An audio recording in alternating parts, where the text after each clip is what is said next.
empire,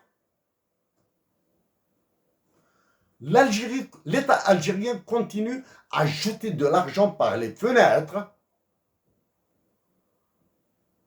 dans des projets de mégalomanes. Mégalomaniaques. Sont des projets mégalomaniaques. L'État algérien, nous pesons nos mots, est incapable de prendre des décisions sur des projets aussi mégalomaniaques. Il est clair que ce sont des ordres qu'il exécute à la lettre. Exemple de projet mégalomaniaque. La création de dessertes aériennes d'Alger, de l'Algérie, vers le continent africain. Dans ce qui est appelé le Hub and Spoke System, que nous avons anticipé en 2015. L'Algérie se prenant pour les États-Unis d'Amérique où ce système a montré ses limites, va prendre sur elle tous les risques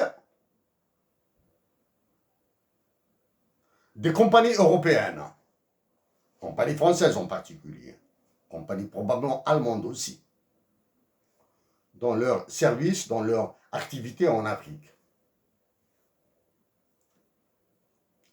L'autre projet mégalomaniaque, des dessertes maritimes vers les pays, toujours, l'intérieur de l'Afrique. Alors que l'Algérie et les Algériens, résidant en particulier en France, sont incapables, souffrent pour trouver une place dans les avions à destination d'Alger. Qu'il s'agisse des avions d'Air Algérie, de la compagnie nationale, ou qu'il s'agisse des avions des autres compagnies internationales, étrangères, comme Air France, comme la Lufthansa, comme Iberia, comme British Airways, vers l'Algérie. Pourquoi?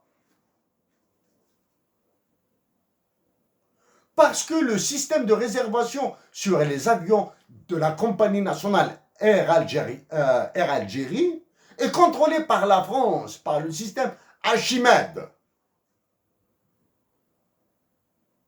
Tout ce que nous venons de dire là pour l'Algérie est valable pour le Maroc, il est valable pour la Tunisie, il est valable pour l'Éthiopie, siège de votre organisation. Même l'Éthiopie en a fait l'expérience du Hub and Spoke System.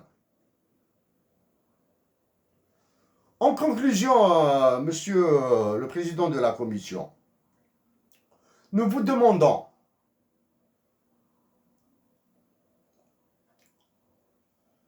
d'organiser, de nous permettre d'intervenir en assemblée générale d'un congrès extraordinaire des chefs d'État africains pour répéter ces mots et apporter d'autres preuves, faire des démonstrations devant tous les chefs d'État africains. Nous vous demandons de nous permettre de nous adresser à l'ensemble des chefs d'État, des États membres de l'Union africaine. Si l'Union africaine invoque des impossibilités protocolaires, nous vous informons qu'une adolescente de 15 ans a prononcé un discours devant l'Assemblée générale des Nations unies.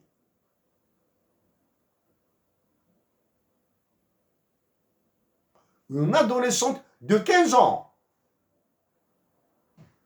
et d'autres jeunes filles, comme la fameuse Malala, se sont aussi adressées à l'Assemblée générale des Nations unies. Monsieur le Président,